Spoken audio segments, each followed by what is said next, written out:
Tonight, protesters upset over the COVID-19 vaccine and mask mandates and all the other government rules spill into a major resort on the Las Vegas Strip. This protest started at the Grant Sawyer building and went all the way to the Strip, making its way inside the Bellagio. You can hear them chanting there. Good evening, everybody. I'm Reed Cowan. And I'm Jim Snyder. Those protesters say it should be their choice whether to get vaccinated or wear a mask. News 3's Crystal Allen was there as the protest unfolded.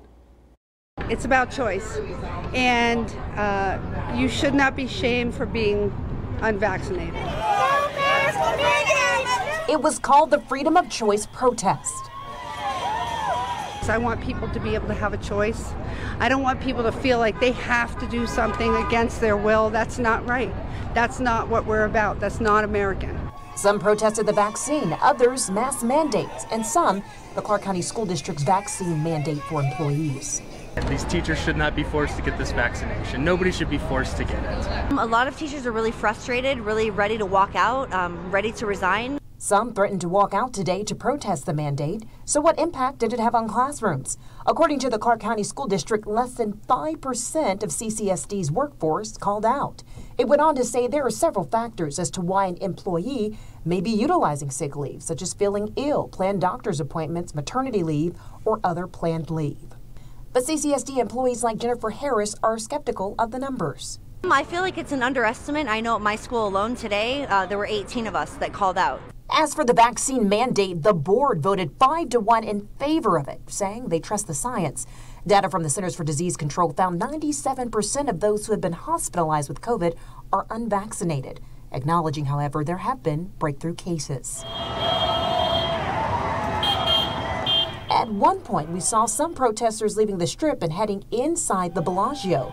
When the story was filed, we had yet to hear back from the Bellagio's parent company, MGM Resorts International, regarding the situation.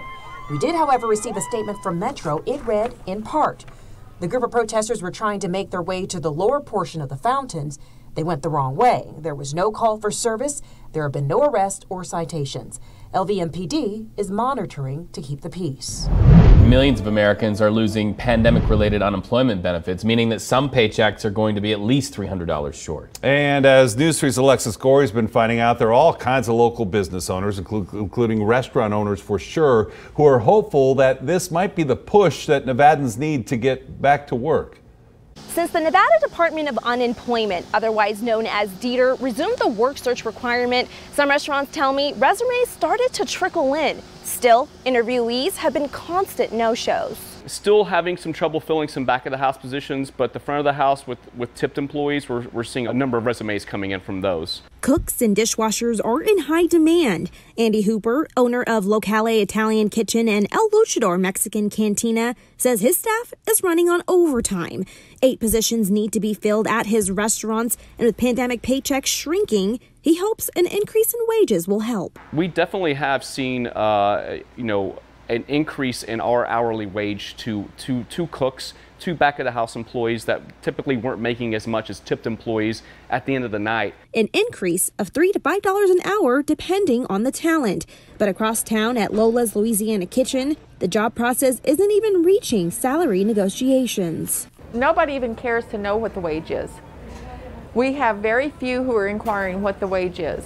Chef and owner Lola Picorni raised her wages to about $14 to $15 an hour depending on experience to 1, get people back to work, and 2, keep up with competition on the Strip. Still, she's only been able to hire 1 person this summer, and with no staff to fill her Charleston location, doors are permanently closed, saying goodbye to years of hard work. Which breaks my heart because we were there for 12 years. So now we're here in Summerlin, and I've got almost one full staff, and I'm praying and hoping that we can keep that. Picorni says in the restaurant industry, it takes a team. She's even brought on high school students to train and help with some of the workload. They may need to answer the door, answer the phone, they're bussing tables, they're running food, they're expediting in the window, they're learning what the foods are. While it may take weeks, even months to see the impact of reduced unemployment benefits, both owners hope Nevadans will soon take the initiative to return to the craft. Those who have been sitting for a year, year and a half, that gap is going to be a difference in hire or no hire. Yeah, investigators say it was too dangerous to go inside last night. That will most likely happen tomorrow after the holiday. But right here from the sidewalk, you can certainly see the extent of the damage. And some neighbors say this never should have happened. One of the things you can do with resin is do multiple layers. There's never a dull moment inside the creative spaces that make up the Arts District. Even on a holiday, you'll find people hard at work. Cheryl Magellan of Main Street Studios has been in this location since November. It's been great. Exposure's been great, visibility's been great. But Sunday night, Magellan was working late when she saw this, flames shooting from a vacant warehouse less than a block away. There are a lot of vacant buildings and there's homeless people in every one of them. And she says more should be done to ensure it doesn't happen again. I think that really what we need to do is we need to get the building owners to maintain their buildings and keep track of them. The fire started just after 8 o'clock. Crews had it under control in less than 30 minutes, and numerous witnesses reporting homeless people had been inside the warehouse. Most of the time it's cooking, smoking, things of that nature. Tim Szymanski with Las Vegas Fire. 95% of the time, the fire that homeless people have in buildings are accidental in nature. For arson, it has to be intent. I was checking everybody's Instagram feeds trying to figure out if it was my building, my business. Julia Reed Nichols runs a co-op near the warehouse and says the Arts District has been a perfect location for her business. Even during a pandemic, art has to thrive. People are trying to create. But she agrees vacant buildings can be a problem and hopes as more tenants move in, part of the issue will resolve itself. We definitely want to see businesses in there, art in there, and we want to see our area thrive. We wouldn't let anybody go into the building at night. The second story was completely burned away. The roof was gone. It was just too hazardous to send anybody in there, so we'll probably do that tomorrow, with today being a holiday.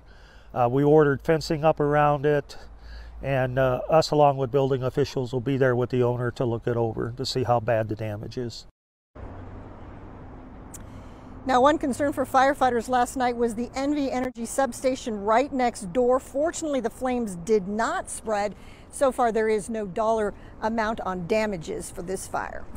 Hi, everybody. I'm Reed Cowan from News 3 Las Vegas. We want to thank you for checking out our YouTube channel. Remember, you can always see more of our videos by clicking on the video links. And also don't forget to click that subscribe button so that you don't miss out on any of our YouTube updates. Thanks for watching.